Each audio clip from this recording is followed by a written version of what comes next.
Estamos ao vivo. Pessoal, alguém comenta, por favor, alguma coisa para ver se está funcionando.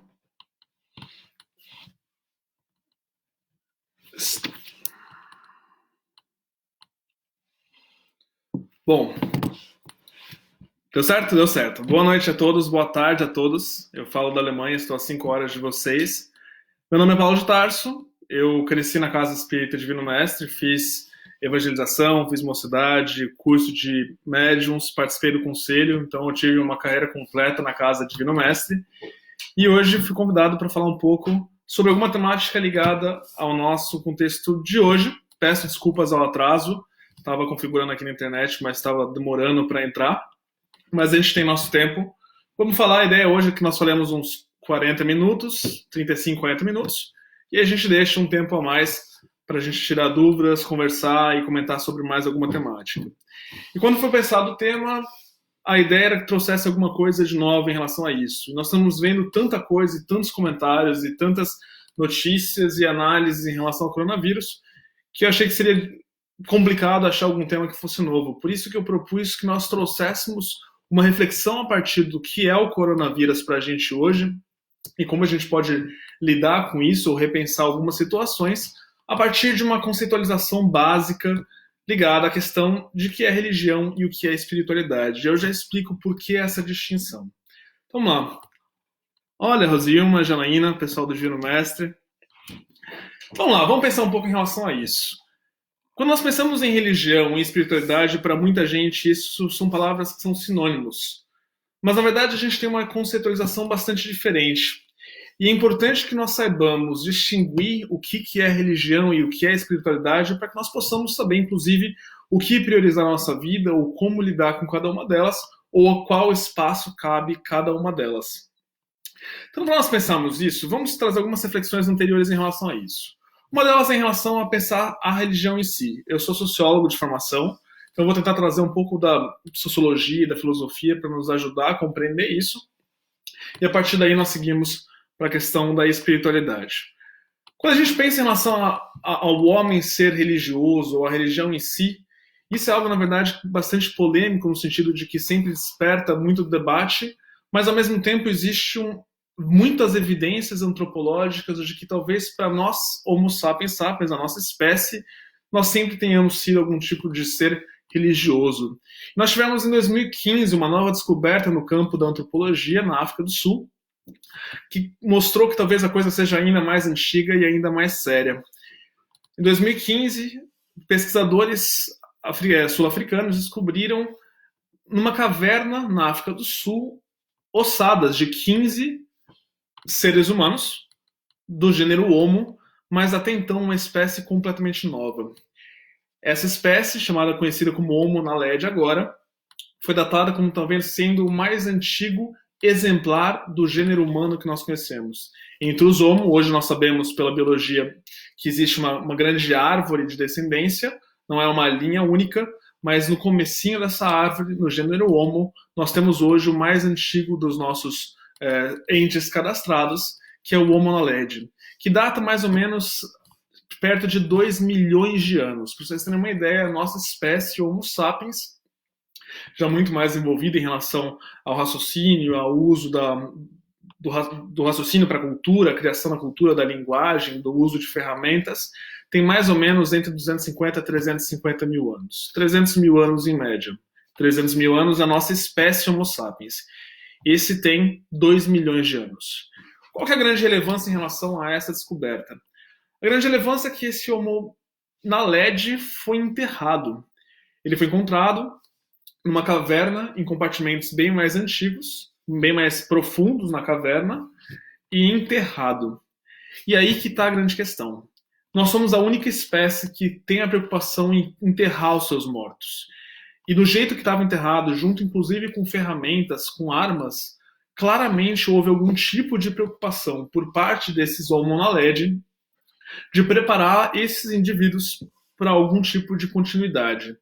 Nós estamos falando de um ser dentro da linhagem Homo, que há 2,5 milhões de anos atrás pensava algum tipo de concepção da vida pós-material, para além do mundo material. Isso registra-se de várias formas ao longo da história, e a religião acaba assumindo um papel muito importante para nós, em especial porque ela permite que nós criemos grandes comunidades, realidades imaginadas, que a gente consiga cooperar em larga escala. Então a religião ela sempre apareceu como sendo algo muito importante para a nossa espécie. E de alguma forma, há algum tipo de relação, que os cientistas estão pesquisando cada vez mais, entre algum tipo de religiosidade nata ao ser humano. Assim como o ser humano seria um ser social, talvez nós também sejamos algum tipo de ser religioso. Isso acaba se fortalecendo até com a ideia de que não existe hoje no mundo, todas as civilizações tiveram algum tipo de desenvolvimento ligado a concepções de existências para além do mundo físico, existências metafísicas. Agora, para nós pensarmos em relação à questão da religião, é fundamental que a gente entenda uma questão. Essa religião ela ocupa um papel central para a nossa vivência como seres humanos. E ela, o tempo todo, se contextualiza dentro de épocas. Nós estamos sempre pensando em religiões que estão diretamente ligadas aos contextos da sua época e às referências culturais da sua época, aos homens da sua época e à visão de mundo da sua época. Isso marca em cima de tradições que vão dando continuidade. Nós temos um caminho importantíssimo na história do pensamento humano, que é o caminho na Grécia Antiga, 2.500 anos atrás, que nós tivemos mais de 2.500 anos atrás, que nós tivemos uma cisão no pensamento. Até então, a vida, a natureza, a realidade em si, ela era explicada por questões narrativas, normalmente mitológicas, com histórias que narram a origem dos cosmos, que tentam dar algum tipo de sentido e significação em relação ao mundo à volta. E na Grécia Antiga começa uma movimentação de surgir um pensamento latente de racionalizar o processo para investigar qual que, na verdade, seria a origem, a ordem que organiza esse todo, esse cosmos. O cosmos, portanto, seria um todo organizado. O contrário de cosmos seria o caos. E aí os gregos antigos começam a pensar a natureza, observar a natureza à volta, e ao invés de usar a mitologia como havia sempre sido feita, com narrativas mitológicas, que nós chamamos de cosmogonias, eles começam a pensar isso de um processo racionalizado. Trata-se então de o uso da razão, o logos, pensando o cosmo, uma nova cosmologia. E aí começa uma tradição de filósofos que hoje são conhecidos como filósofos pré-socráticos. Sócrates é um marco na filosofia, na história da filosofia, esses autores são anteriores, que vão usar a racionalidade para tentar entender a natureza à nossa volta. Veja que a religião aparece, ou esse sentido, por enquanto, para nós como religião aparece desde o princípio, com narrativas mitológicas e justificativas para além da realidade, metafísicas, em relação ao mundo à volta, em relação à natureza, e ao momento do pensamento humano ocidental, que nós racionalizamos o processo e passa-se então a constituir a filosofia em si. E começa-se a pensar as condições todas, até que depois com Sócrates e com Platão, o ser humano vai pensar não só a natureza em si, procurando justificá-la, mas também pensar a si próprio.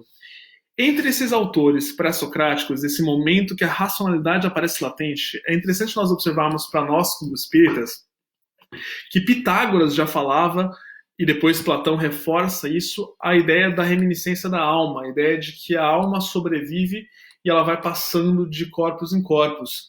É uma gênese de um pensamento ligado à ideia de reencarnação, que também está presente no mundo ocidental. Agora, perceba que nós estamos tendo aqui um momento central da discussão, que é uma distinção entre essas mitologias que justificam-se em cima de crenças não racionais, narrativas que são repetidas e tradições que são compartilhadas, e as pessoas vão sendo educadas dentro disso. E, de outro lado, uma busca racional pelo processo de compreender o todo, de compreender o cosmos. Então nós temos um processo que a filosofia surge como um pensamento autônomo e ela vai constituindo-se como seu próprio campo. E a mitologia persiste e continua. A ideia de mitologia em si, ela acaba tendo depois uma série de novas concepções. A própria Igreja Católica tem uma contribuição muito forte nisso, ao atribuir a ideia de que tudo que é religioso envolve a ideia de cristianismo, e aquilo que não seria ligado à ideia de cristianismo seria algo pejorativamente dado como mitologia, como mito.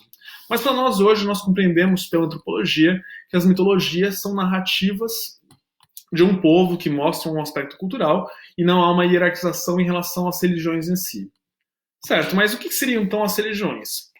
Quando nós pensamos em religião, nós trabalhamos isso na sociologia a partir de uma mediação de um conceito, que é o conceito de sagrado e profano. Vamos entender esse conceito para nós podermos definir o que seria, então, pela sociologia, um conceito de religião.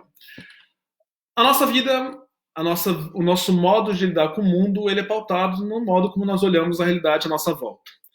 E nós temos toda uma vida voltada às nossas necessidades materiais, à nossa vida cotidiana. Quando nós comemos, quando nós dormimos, quando nós temos relações sexuais. Todos esses aspectos são aspectos ligados a questões biológicas, mas para nós seres humanos é mais do que isso.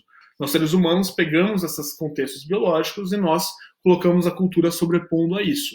Nós não só nos alimentamos, mas nós cozinhamos, nós criamos uma cultura alimentar. Nós não só reproduzimos, fazemos relações sexuais para reprodução, mas nós colocamos conotações emocionais, nós elaboramos culturalmente o processo.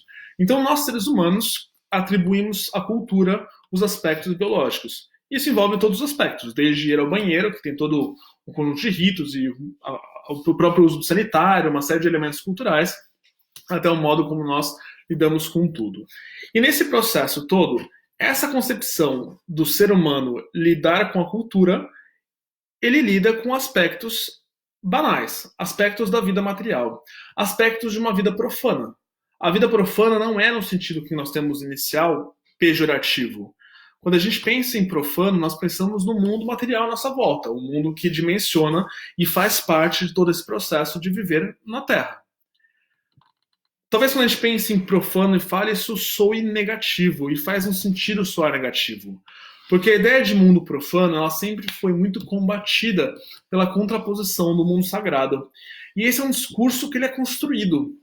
Ele é construído, em especial, pela hegemonia da Igreja Católica, do cristianismo, mas da Igreja Católica, ao longo de milênios de hegemonia na Europa, em especial, mas por toda a civilização da diáspora portuguesa e europeia. Então, nós temos uma relação de mundo profano que contrapõe-se a um outro fenômeno, a uma outra ordem, a uma outra dimensão, que é a ordem do sagrado. Para nós entendermos a ordem do sagrado, é importante nós entendermos que ela não existe por si própria.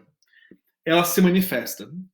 O sagrado, ele se manifesta nas coisas do mundo profano. Você pode, por exemplo, ter a Santa Ceia. A Santa Ceia seria uma ceia, mas ela não é só uma ceia. Uma ceia é algo profano a princípio. Mas quando a gente pensa na Santa Ceia como um fenômeno cultural, religioso ligado a ceia de Cristo, nós estamos pensando numa ceia que tem uma conotação a mais sagrada e por isso santa. Portanto, o sagrado é uma dimensão que se manifesta sobre o mundo profano. O processo de manifestação do sagrado nós chamamos de hierofania. Portanto, nós sentimos algo de alguma outra realidade. Um exemplo, um pôr do sol. Um pôr do sol pode ser algo sagrado. Se você está num lugar muito bonito, num momento muito especial da sua vida, e um pôr do sol ele é mais do que um pôr do sol, ele te inspira algo que vai além. E nós, seres humanos, temos isso em relação a tudo. Dizem que um parto, o nascimento de uma criança, é um momento sagrado. Ele inspira algo em nós, seres humanos, que nós compreendemos como algo para além da dimensão do profano. E o mundo sagrado ele faz parte da nossa realidade o tempo todo. O processo de hierofania ele pode se dar, inclusive, direcionado. Nós chamamos, por exemplo, de litolatria, a adoração que se faz a pedras, a minerais.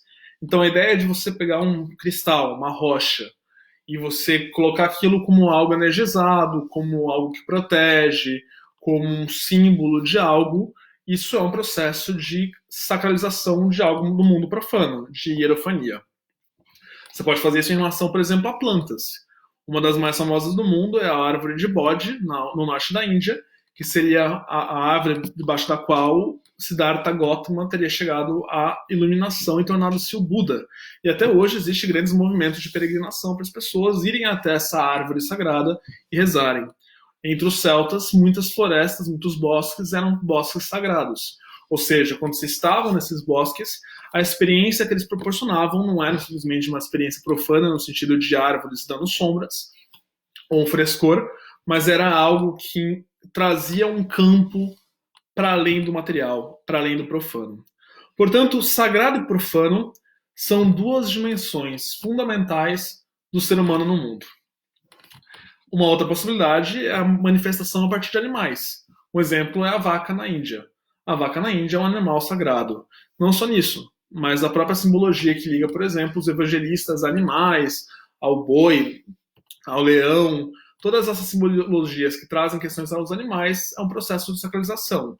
Para culturas andinas, por exemplo, a cobra é um animal sagrado. O puma é um animal sagrado. Você tem vários animais que são sacralizados pelos povos. Portanto, veja que nós estamos falando de duas dimensões que estão o tempo todo transitando uma outra. Para que haja um processo de uma outra, é aí que entra a religião. Então, o que seria a religião? A religião seria instituições humanas criadas para os seres humanos para mediar a relação entre o sagrado e a relação entre o profano. O que a religião se dispõe a fazer é dizer: nós somos os intermediários para trazer a vocês do mundo profano a experiência do sagrado. Então, quando você vai para a igreja, quando você vai para um centro espírita, quando você vai para um centro de umbanda, quando você vai para uma mesquita, você não vai procurando uma manifestação do profano. Você não vai num restaurante. Se você tem, por exemplo, uma cerimônia de alimentação na umbanda ou no candomblé, não é uma alimentação qualquer, é uma alimentação sacralizada, mas hierofanizada. Então, a religião ela é uma instituição humana dentro de um todo cultural que se dispõe a ser o intermediário entre o mundo do sagrado, entre as experiências do sagrado e a experiência do profano. Talvez aqui você já perceba o primeiro aspecto da nossa questão de por que trazer esse tema na aula de hoje. E a questão é exatamente que, por ser uma instituição de intermediação, ela é uma instituição humana por natureza. Veja, por essa concepção, ela não é em si o sagrado, mas ela possibilita a manifestação do sagrado. Um exemplo, a hóstia. A hóstia, fora do contexto de um ritual católico, de uma liturgia católica, ela é simplesmente um biscoito, uma bolacha. Quando ela passa pelo ritual de uma missa, com um padre, com toda uma série de processos, etapas, pessoas especializadas nisso, ela então torna-se algo para além disso. Ela então torna-se algo que representa algo maior e proporciona uma experiência de sagrado. Portanto, a religião ela é uma intermediária humana, seja qual for a época. E como uma intermediária humana, formada por seres humanos que pensam ela, que escrevem ela, ela carrega por si, naquele momento, uma comunicação do que seria esse mundo sagrado por meio de pessoas. Quando a Bíblia é escrita, por exemplo, ela é escrita a partir de visões de mundo de pessoas. Ela é profundamente, por exemplo, influenciada por São Paulo, Paulo de Tarso, por São Paulo, família espírita dá nisso, o filho nasce chamado Paulo de Tarso, mas por São Paulo, que deu muito dos seus, inclusive, conteúdos filosóficos pessoais, imprimiu isso na Bíblia. A Bíblia, portanto, ela é um conjunto de relatos, selecionados, mas um conjunto de relatos de homens de seu tempo, que podiam, inclusive, serem grandes filósofos, grandes pensadores e muito, muito acima no sentido de aonde alcança o pensamento dos homens do seu tempo, mas ainda são homens do seu tempo. E a mesma coisa vale em relação, por exemplo, ao Alcorão, posteriormente, que também traz uma mediação do sagrado, uma proposta de mediação do sagrado e do profano, por intermédio de uma cultura muçulmana, de uma cultura árabe, que vai ser materializada numa cultura própria muçulmana. Que, mais uma vez, trabalha com as preocupações da época, trabalha com a visão de sociedade da época. Então, toda religião, ela é necessariamente algo humano, porque ela é feita por intermediários humanos, porque ela é pensada como algo humano, e ela carrega pessoas humanas. Claro que nós podemos dizer que essas pessoas elas seriam, portanto, divinas, mas ainda assim, Allan Kardec, por exemplo, a gente vê muito isso no Livro dos Espíritos. Ele traz uma série de comentários, ele usa um espaço do Livro dos Espíritos, por exemplo, para falar sobre a questão do duelo, que é uma prática cultural que para nós não faz mais sentido, mas no século XIX na Europa era bastante influente. Portanto, ele está olhando para o seu tempo. Todos os livros religiosos, eles surgem a partir de uma visão de um tempo, a partir de uma visão de uma determinada realidade cultural. E, portanto, ele imprime nela as características daquele tempo. Émile Durkheim é um dos principais sociólogos, é o pai da sociologia francesa, e ele trabalha com a ideia de que a religião ela é uma instituição social por excelência. Contrapondo essa religião estaria talvez a magia, que seria algo mais individual. Na magia, você vai e conversa com o curandeiro e ele faz negociações entre os deuses para te dar alguma coisa ou para fazer algum tipo de trabalho. É algo mais individual, mas a religião em si não. A religião ela pressupõe um coletivo. Ela pressupõe uma construção coletiva. Ele vai dizer que toda religião, que ele vai chamar de igreja, veja, aqui não importa se é católica, se é espírita, se é evangélica, o que importa é que é uma instituição religiosa. Mas essa religião, essa instituição religiosa, igreja, ela é composta por 3 elementos. Um deles é a crença. Toda religião tem um conjunto de crenças. Suas crenças normalmente se baseiam em livros, materiais, registros escritos ou orais, mas registros que trabalham com a ideia de uma visão de mundo, inclusive em relação a valores, a modos de se comportar, modos de lidar com o mundo profano. Veja que os livros religiosos têm essa preocupação. A preocupação dela é dizer como a gente deve viver o nosso mundo profano para ser o mais sagrado possível. Afinal, é isso que ela se dispõe a fazer, a ser um intermediário entre essa vivência do mundo sagrado e essa vivência do mundo profano. Então toda religião ela tem um conjunto de crenças, e o seu conjunto de crenças, como um elemento cultural, ele é baseado naquele contexto específico da onde a religião surgiu. Então é natural, por exemplo, que quando a gente analisa a Bíblia, nos contextos daquela época, da antiguidade, uma série de preocupações em relação ao comportamento, em relação às pessoas, em relação ao julgamento do que é certo e do que não é, ao que se pode comer e ao que não se pode, estão lá. É por isso que não se pode ler nenhum tipo de livro religioso de uma maneira literal. Porque ler de uma maneira literal significa voltar a ver o mundo a partir de olhos de 2000 anos atrás. O que não faz o menor sentido, porque o mundo não é mais o que era 2000 anos atrás. Por isso que o fundamental de um aspecto religioso é a sua característica simbólica, representando algo, mas como um símbolo e não como algo literal. Aqueles que buscam ler os textos religiosos de uma maneira radical, literal, são o que nós chamamos de fundamentalistas religiosos. E eles são reacionários por excelência. Por quê? Porque eles querem trazer ao mundo uma visão de mundo baseada em crenças de uma época totalmente diferente, com outra visão de mundo em relação a tudo, inclusive em relação à família. Esse talvez seja um dos pontos, inclusive, mais complexos. Muitos religiosos que leem a religião de uma maneira literal tentam imprimir na família contemporânea os traços de uma família tradicional da antiguidade. A grande questão é que essa leitura, essa transposição, normalmente ela é feita de maneira incompleta. Porque, no sentido, tenta-se, por exemplo, interditar, proibir divórcio, ou relacionamentos homossexuais, ou relacionamentos poligâmicos, ou coisas do tipo. Desconsidera-se, por um outro lado, que a própria ideia de casar-se por amor é algo novo. A humanidade nem sempre casou-se por amor. Os nossos registros antropológicos mostram que, possivelmente, nós começamos a nos tornar monogâmicos a partir do Neolítico, quando nós nos assentamos na Terra, e foi só 350 anos atrás, que as pessoas começaram a se casar por amor. Porque até então a concepção tradicional de família era a família como alianças. E os casamentos arranjados eram muito comuns. Inclusive, para isso, tem uma série muito interessante no Netflix chamada Nada Ortodoxa, que trabalha com essa ideia. A ideia de que nós podemos escolher com quem nós queremos nos casar, casar por amor, é uma concepção romântica burguesa de 350 anos atrás. Só a gente vê Shakespeare e o grande drama de Romeu e Julieta. Ou seja, a família já mudou, e mudou para sentidos que nós hoje não queremos voltar atrás, que é a ideia do próprio casamento arranjado. Por isso que não faz sentido nenhum tipo de leitura religiosa que seja literal, porque ela transpõe um universo simbólico para um tempo de hoje que não faz mais o menor sentido. E ela descarta mudanças importantes que nós já conquistamos. Além de crença, o que mais compõe a religião para Durkheim? A religião é composta por ritos, por rituais, por um conjunto de rituais que são fundamentais, caso sejam seguidos, para fazer esse processo do sagrado. Na Igreja Católica, a missa é um exemplo disso. Ela não pode ser feita por qualquer um, ela precisa ser feita por um líder religioso que estudou para isso, que passou por uma série de rituais para isso. Ela envolve uma série de etapas, sequências, ordens e assim por diante.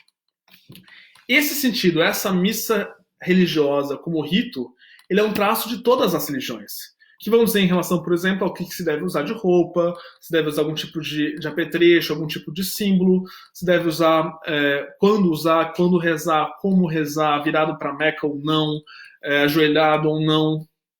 Nesse sentido, a gente pode pensar, em relação a crenças, em relação a rituais. O Espiritismo seria uma religião? Sim. Nós podemos afirmar que o Espiritismo é uma religião. Ah, dona Nívia, beijo, dona Nívia. O Espiritismo ele é uma religião. Nós temos rituais. Nós temos um conjunto de crenças e nós temos rituais. Ah, mas o Espiritismo não tem rituais. Se a gente faz reunião mediúnica, começando no horário certo, com sequência certa, com divisão de tarefas, você tem o esclarecedor, o dirigente mediúnico, o médium. O médium ele tem treinamento, ele passa por cursos, ele passa por formação, ele passa por uma série de etapas. Horário para acabar, sequência, o passe, tudo isso é uma questão de ritos. E os ritos são importantes para nós, sempre foram.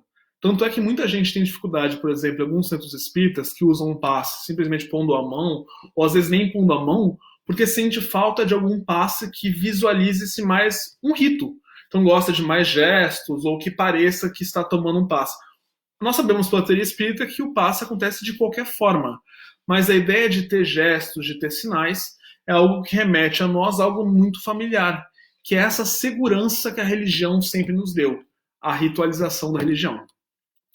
Então o Espiritismo ele também tem os seus ritos, ele também tem o seu conjunto de ritos. Uma pessoa não pode simplesmente entrar numa reunião mediúnica e falar eu quero trabalhar como médium agora, prazer, sou fulano, e começar a trabalhar mediunicamente. Nós também temos uma série de etapas para que possa acontecer o processo mediúnico, que seria o intercâmbio entre o sagrado e o profano. Além disso, por último, nós temos um outro fator, que é a experiência. Na religião, nós temos uma experiência do sagrado. Nós sentimos algo diferente que nos faz voltar. Então você vai no centro espírita, você sente lá uma energia boa, uma sensação boa, sente que as coisas ruins foram embora momentaneamente, que você está mais leve, ou sentir um arrepio, um formigar na cabeça. Isso é uma experiência, e é uma experiência que nos remete a algo sagrado e que, portanto, devem ser entendidas e canalizadas e pensadas como sendo algo religioso, sagrado. Portanto, nós temos aí uma ideia de religião. E não é só aí que a religião é importante, a religião também é importante em outros aspectos da vida. Por exemplo, a ritualização das fases. Quando a pessoa nasce, muitas religiões se ocupam de fazer os rituais de batismo, preparando ela para um novo caminho. Quando a pessoa casa, o casamento é um típico ritual. Um ritual, inclusive, que imprime muitos traços marcados de um tempo. Um tempo de uma sociedade ocidental profundamente patriarcal. É uma mulher que usa branco, num símbolo de pureza, que tradicionalmente guarda a sua virgindade, a sua pureza, até o casamento, para a noite de núpcias, que entra numa igreja normalmente com a marcha nupcial de Schumann, marcha nupcial. Ela é carregada pelo pai, que até então é o guardião, junto com a família, da virgindade da filha. Tanto é que, tradicionalmente, quando meninas perdem a virgindade antes do casamento, as famílias tradicionais colocam isso como uma ofensa não a ela em si só, mas para a família. E também para a sociedade, para a família, para a sociedade. Ela é conduzida por um homem até o altar, onde ela vai ser dada a um outro homem, para ser abençoada por um padre que é homem, numa casa que vê Deus como um homem. Porque Deus, como uma figura visualizada para nós, também é fruto de algo cultural. E, portanto, a representação que nós temos de Deus, em geral, é uma representação de um Deus branco, homem, idoso. Não é de uma mulher, não é de um negro. A própria ideia de Jesus. O Jesus, como nós vemos hoje na Casa Espírita, quando a gente pensa em Jesus, todo mundo tem uma imagem de Jesus na cabeça, 99% vai ter uma ideia de um Jesus branco, porque o Jesus branco é o Jesus cristão europeu que foi projetado ali. Jesus nunca foi branco. Jesus não poderia ser branco. Para um homem que nasceu na Palestina, ele tinha traços muito mais árabes ou negros. Nós temos hoje uma representação histórica, depois procurei no Google uma foto de Jesus histórico, e ele está muito longe de ser branco, ele é muito mais próximo de um negro subsaariano do que de um europeu caucasiano branco. Por quê? Porque a visão do que é Deus é uma visão religiosa, e portanto humana, e portanto baseada num aspecto cultural. Então a religião ocupa esse espaço de fazer ritualizações baseadas nas nossas experiências de vida. O próprio luto, o próprio desencarne, a própria celebração que se faz em relação a quando alguém morre. Se alguém morre e não passa por algum tipo de rito, para nós isso é profundamente doloroso. Mas o motivo para nós entendermos a seriedade dessa crise de coronavírus. O que se vê hoje na Europa são corpos sendo carregados e levados sem nenhum tipo de ritual de despedida. As famílias não podem se despedir dos corpos e são enterrados sem o tipo de cuidado, carinho e tratamento que nós normalmente esperamos que haja. Ou seja, para nós é ainda mais doloroso, e por isso que essa crise do coronavírus não pode ser amenizada ou tratada como se fosse algo pequenininho e significante de jeito nenhum. Então nós estamos trabalhando com todas as dimensões religiosas, dimensões que, portanto, são humanas. Contrapondo essa visão, nós temos a ciência. E nesse sentido a gente pode dizer que pode haver muito conflito entre ciência e religião. Se a religião se baseia em aspectos baseados em crenças ligados a visões culturais, quando a ciência traz algo diferente, ela pode entrar em confronto. A própria concepção do Cristo histórico e o Cristo não histórico religioso, que para muita gente é inaceitável a ideia de que o Cristo pode ser negro. De uma visão racista incorporada, de uma visão de que o referencial de bondade está com branco e o negro é sinônimo de escuridão, de trevas. Então, nesse sentido, nós temos a ciência que pode sim entrar em confronto com a religião. Mas tem uma questão. A ciência ela nunca vai entrar em confronto com uma outra questão, com outro lado, que é o lado da espiritualidade. E é aí que entra o ponto central da nossa discussão de hoje. Se a religião ela é uma intermediação humana baseada em cima de experiências culturais de povos, vivendo a realidade, vivendo o mundo, os seus desafios à sua volta, a espiritualidade ela é algo muito além disso.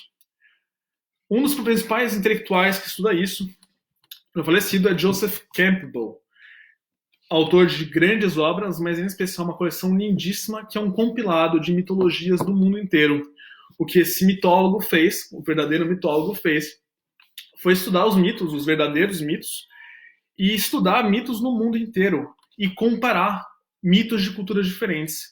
E o que ele coloca é, comparando mitos do mundo inteiro, o que se observa é que todos eles trazem os mesmos tipos de desafios morais, de inspirações, de sentidos valorativos. Se você analisa o lado simbólico, tira toda a parte das distinções e divergências culturais, o que se tem na verdade é algo que é comum a todas essas religiões e a esses sistemas mitológicos. É por isso que ele se refere a isso como as máscaras de Deus, dando a entender, portanto, que existiria algo que seria o nome que nós podemos dar como Deus, algo que é eterno, algo que é imutável, mas que tem feições culturais expressas aonde ele se manifesta.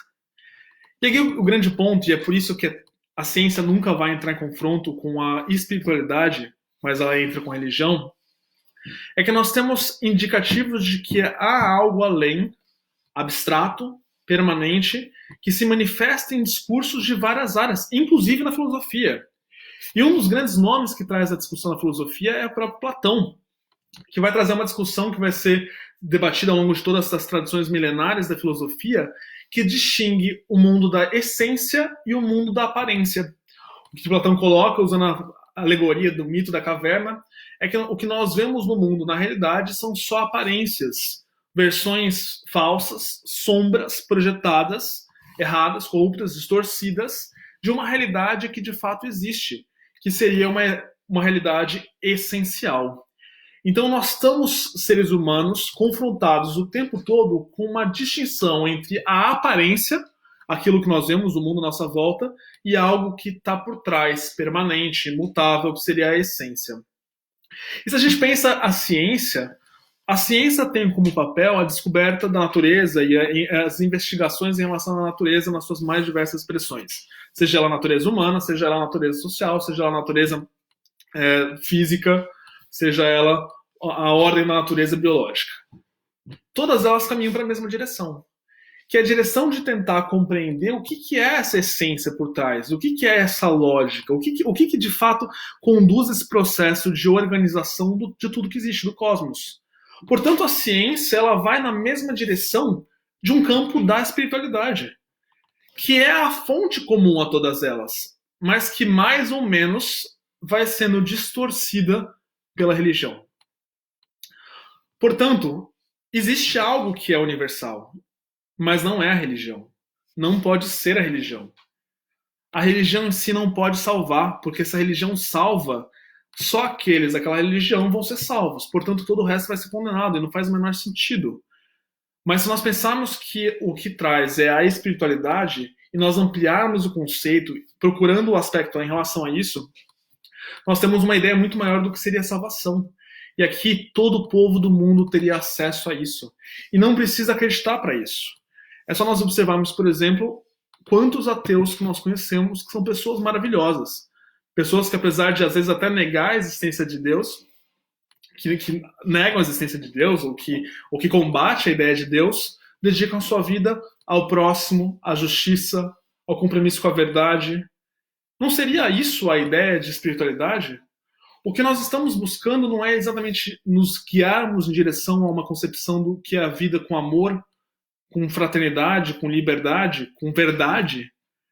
Ou seja, a religião como algo humano, ela tem um grande potencial de acabar deturpando para o caminho da verdade, que pode ser alcançado pela filosofia, por mitologias, por crenças, pela observação. Um pescador em Ubatuba, que viveu a sua vida inteira dedicado ao mar, pode ter muito mais espiritualidade latente, ou conceber isso muito mais, assim como um físico que estuda o universo e que, apesar de não acreditar em Deus verbalmente, procura uma lógica por trás disso tudo. Não seria a mesma busca? Não seria o mesmo olhar? É fundamental que a gente faça essa distinção. Porque se nós colocarmos a nossa fé na religião, nós vamos nos decepcionar. Líderes religiosos fazem bobagens. Líderes religiosos, como homens de seu tempo, interpretam o mundo pelo seu ponto de vista. E erram. Líderes religiosos caem na vaidade, líderes religiosos caem na arrogância, no poder, no dinheiro e se perdem. Tanto é que nós temos um bom exemplo contrário disso, aí seria a minha opinião pessoal, que é o Papa Francisco, que traz exatamente a ideia da simplicidade, indo em direção contrária ao que se sempre fez em relação à ostentação da Igreja Católica, em relação à política do Vaticano, em relação à política de ostentação da cúpula da Igreja Católica. Portanto, nós estamos falando de algo que transcende todos esses aspectos. Nós estamos falando de algo que vai muito além de simplesmente um aspecto religioso. Tempos como nós vivemos hoje estão trazendo reflexões, mas não no campo da religião. Inclusive, mais do que nunca, nós estamos vendo que a espiritualidade científica, nesse sentido, ela não seria muito mais útil agora do que a religiosa. Nós estamos hoje dependendo da nossa vida na mão de cientistas, de cientistas e pessoas das áreas de saúde que estão se sacrificando por nós.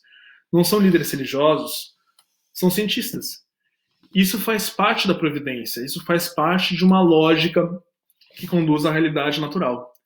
Portanto, nós temos que sempre, e aí a grande vantagem dentro do espiritismo, que sempre deixou isso muito claro, nós sempre precisamos passar o senso crítico em relação ao que é religião e procurar, na verdade, a lei da justiça e do amor da caridade, que independem da religião. A religião pode ser um caminho eficaz para isso, mas ela pode não ser. O nosso caminho hoje, e o nosso mundo hoje, e o que nós estamos sendo convidados a ver, é claramente um processo de repensar as nossas diretrizes e as nossas prioridades. Uma das mais complicadas, mais dói, é exatamente a questão do materialismo. Há muito tempo, o mundo capitalista ele é baseado em cima de uma sociedade de consumo, que define as pessoas pelo consumo, que define as pessoas pelo seu trabalho que proporciona consumo. Então nós estamos agora passando por uma situação de repensar outros aspectos, de nos voltar à família. É óbvio que nós estamos com uma dificuldades tremendas de milhões de pessoas totalmente largadas, porque governos, alguns mais, outros menos, não se importam com elas, ou não tomam as medidas necessárias para ajudá-las, especialmente os pequenos empresários e trabalhadores autônomos. Isso deve ser feito em coletivo, como uma luta por uma sociedade mais justa, mais livre, que proporcione os desenvolvimentos potenciais, mas nós estamos falando de uma busca por algo além. Nós estamos falando de um convite como nós nunca tivemos na nossa história. Nenhum de nós aqui vem dessa live convivendo nesse mundo agora, viu qualquer coisa parecida. E mais do que nunca nós estamos sendo convidados a repensar quais são as nossas prioridades. E aí, para concluir, já dando 40 minutos, para concluir, o que eu gostaria de levantar para a gente como reflexão é procurar em qual sentido nós estamos direcionando as nossas preocupações e reflexões críticas em relação ao processo que nós passamos à religião e, portanto, nos atendo a questões humanas, temporais, e o quanto que nós estamos, de fato, buscando o caminho da espiritualidade. E aí o caminho da espiritualidade ele tem uma lógica, ele tem um funcionamento, ele tem um caminho que vai mostrando, a psicologia mostra isso, em direção ao processo de reforma íntima. De nada adianta a religião prometer espiritualidade se ela não te dá um caminho de melhora e reforma íntima. O que nós vemos hoje é um processo constante de provações. Nós estamos sendo constantemente convidados a ver e repensar as nossas posições, as nossas escolhas. Nós estamos lidando com uma complexidade de um mundo social como nós nunca vimos antes. E nós estamos agora vivenciando uma fase do sistema capitalista que ninguém nunca imaginou que aconteceria dessa forma, nesse momento. Então nós estamos sendo convidados mais do que nunca a olhar para dentro de nós. E olha que coisa mais evidente. Nós somos obrigados agora a ficar em casa, em quarentena, com as pessoas que nós amamos e nos dedicando a atividades focadas em nós próprios. Tá aí um convite maravilhoso em cima de uma crise horrorosa, humanitária, política, econômica, mas nós procurarmos um caminho de reforma íntima, direcionar a nossa atenção e a nossa energia e a nossa razão de viver para um processo constante de não procurar religião, mas procurar a espiritualidade, seja ela por meio da religião, seja ela por meio da filosofia, pela psicologia, pela simplicidade, pelo ateísmo, pela justiça, seja o que for, mas sempre procurando a espiritualidade. Encerramos por aqui. Estou aberto para dúvidas, perguntas, comentários. Nós temos mais uns 10 minutos. Deixa eu ver a produção.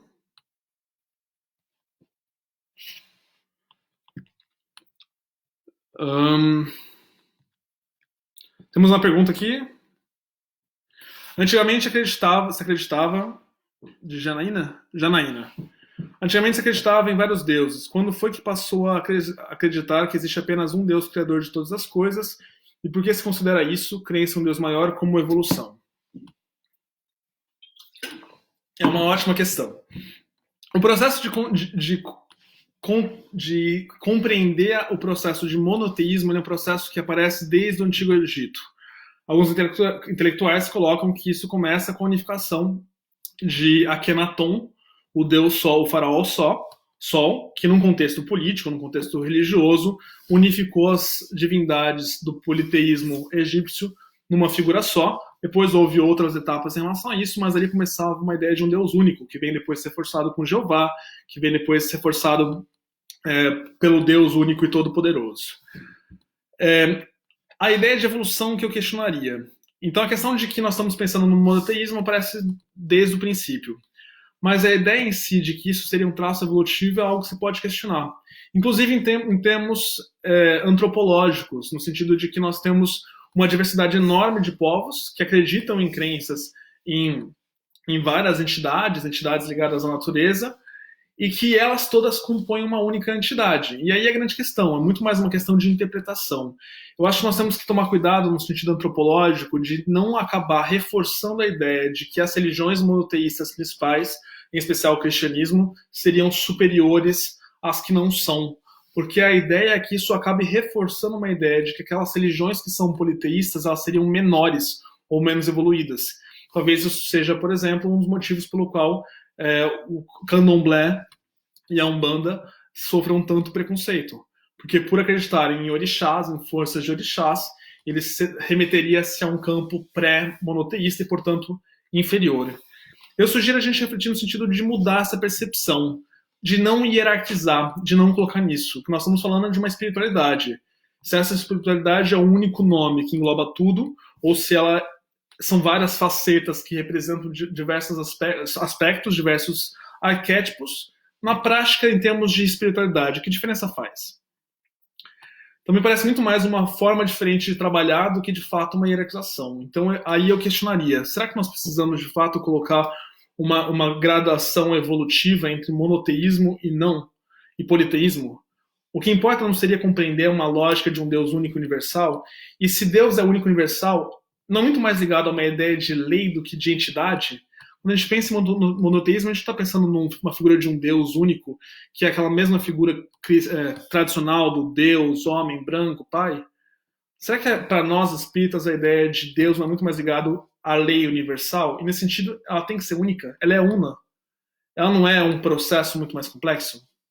Eu pensaria por essa linha. O que mais? Dúvidas? Jana, espero que tenha te respondido. Mais uma pergunta? Obrigado, gente. Pessoal, temos mais alguma pergunta, mais alguma questão? Alguma coisa que vocês queiram trabalhar?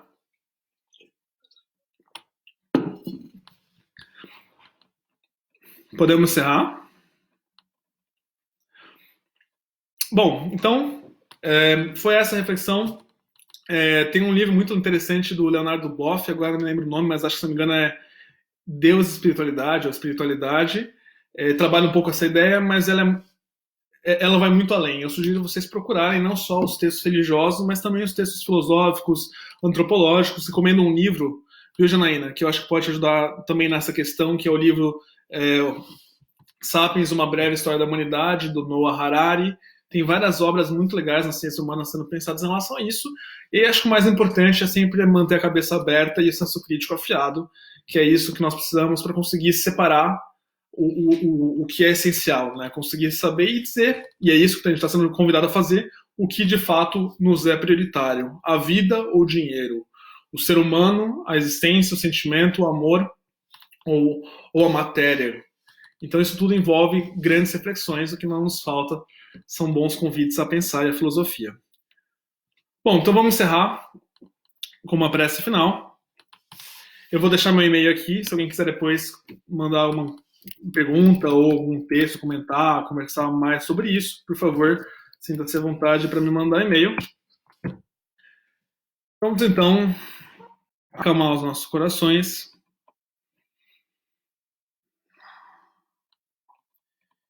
e nos sintonizar com os nossos irmãos, com os nossos mentores, com os nossos muitos companheiros espirituais que estão intensamente contribuindo nesse momento do mundo. Vamos pedir para que nós tenhamos discernimento, para conseguirmos separar o que presta e o que não presta, que nós tenhamos discernimento para conseguir reconhecer os líderes e os falsos profetas, que nós tenhamos humanidade e coração para conseguir colocar os interesses maiores acima de nós próprios, mas também força e coragem para fazer o que é certo.